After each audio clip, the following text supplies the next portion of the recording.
अतिशय महत्त्वाचा प्रश्न सन्माननीय राहुल पाटीलजी यांनी या ठिकाणी उपस्थित केलेला आहे। परभणी जिल्ह्यामध्ये राष्ट्रीय महामार्गाच्या रस्त्यावर अनेक अडचणी त्यांनी नमूद केलेल्या आहेत।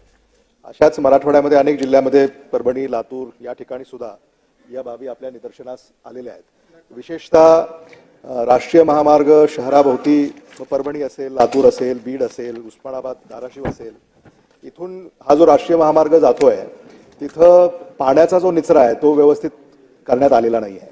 पावसाचं पाणी हे शहरामध्ये यायला लागलंय, कारण त्याचा निचरा करण्याची व्यवस्था नीटपणानं झालेली नाही आहे।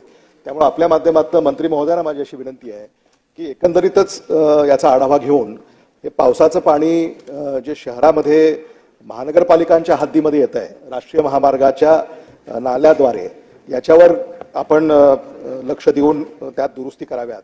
दुसरं म्हणजे विद्युत व्यवस्था जी आहे, म्हणजे विद्युत व्यवस्था आपण केली पण ती सुरू नाही अनेक ठिकाणी। राष्ट्रीय महामार्गाने विद्युत व्यवस्था केली पण स्थानिक स्वराज्य संस्था जी आहे, मग एखादी ग्रामपंचायत असेल, नगरपंचायत असेल, नगरपालिका, महानगरपालिका किंवा ग्रामपंचायत देखील, यांच्या हद्दीतनं ही विद्युत व्यवस्था अनेक ठिकाणी जाते, तिथं आपण केली पण ती सुरू झालेली नाही आहे। म्हणून याचा राज्यातच आढावा घेऊन, कारण जिथं जिथं राष्ट्रीय महामार्ग आहे अनेक ठिकाणी दिवे लावलेले आहेत पण ते सुरू नाही आहेत। त्यामुळे या संदर्भामध्ये देखील आपण लक्ष घालून सूचना द्याव्यात। आणि शेवटचा प्रश्न म्हणजे ग्रामीण रस्ते असतील, शहरी रस्ते असतील, या रस्त्यांच्या खड्ड्याबाबत अनेक वेळा आपण या सभागृहामध्ये चर्चा केलेली आहे, पण राष्ट्रीय महामार्गाकडनं आपल्या काही आगळ्या वेगळ्या अपेक्षा होत्या।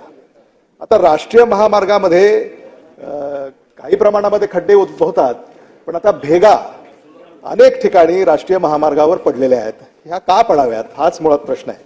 म्हणून परभणीच नाही तर लातूरमध्ये सुद्धा, लातूर जहिराबाद हा जो राष्ट्रीय महामार्ग आता कार्यान्वित झाला त्या रस्त्यावर देखील भेगा त्या ठिकाणी पडलेल्या आहेत।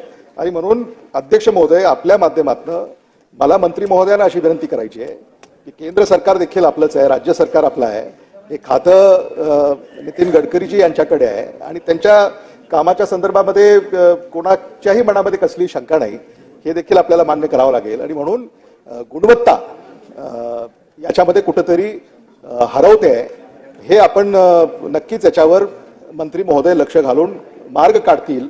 आणि जसं परभणीमध्ये आपण लक्ष देणार आहात तसं मराठवाड्यामध्ये प्रत्येक जिल्ह्यात आणि विशेषतः लातूर जहिराबाद हा जो रस्ता आहे, तिथं परवा आंदोलनही झालं, तिथले खासदार यांनी तिथं भेट दिली आणि खासदार महोदय देखील केंद्राकडे याचा पाठपुरावा करतील। पण आपल्या माध्यमातून यात कारवाई व्हावी अशी एक विनंती आपल्याला या निमित्तानं करू इच्छितो। सन्माननीय सदस्यांनी जो विषय उपस्थित केला, या नॅशनल हायवेवरती असणाऱ्या सर्व ठिकाणी ज्या लाईट्स ज्या आहेत त्या लाईट्स ज्या सर्व ठिकाणी चालू राहणं हे अपेक्षित आहे, परंतु त्या ठिकाणी असणारे वेगवेगळ्या ठिकाणी असणारे वेगवेगळे विषय किंवा प्रत्येक महामार्ग आणि महामार्गाचे असणारी त्या वेळेला TPR मध्ये असणारी व्यवस्था, या सगळ्या गोष्टीचा थोडासा विचार करणं आणि धोरणात्मक त्या संदर्भातला नॅशनल हायवेच्याच माध्यमातून त्याच्या संदर्भातला काही एक निर्णय घेणं, कारण या सगळ्या गोष्टीमुळे लाईट्स नसल्यामुळे होणारे अपघात याही गोष्टी फार मोठ्या प्रमाणात असतात। त्याही संदर्भात पॉझिटिव्हली नॅशनल हायवेतील अधिकाऱ्यांशी आणि सन्माननीय मंत्री महोदयांशी नक्की त्या संदर्भात बोलून त्यामध्ये नक्की काहीतरी उपाययोजना जी करायला हवी ती उपाययोजना करण्यात येईल।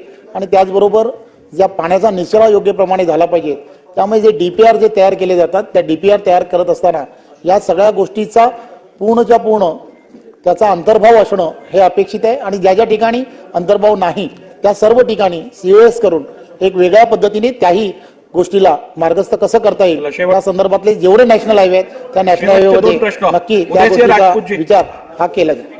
धन्यवाद अध्यक्ष महोदय। लातूर फैजाबाद रस्त्याच्या संदर्भामध्ये ज्या सूचना सन्माननीय सदस्यांनी केल्या त्याचा सुद्धा गांभीर्याने विचार केला।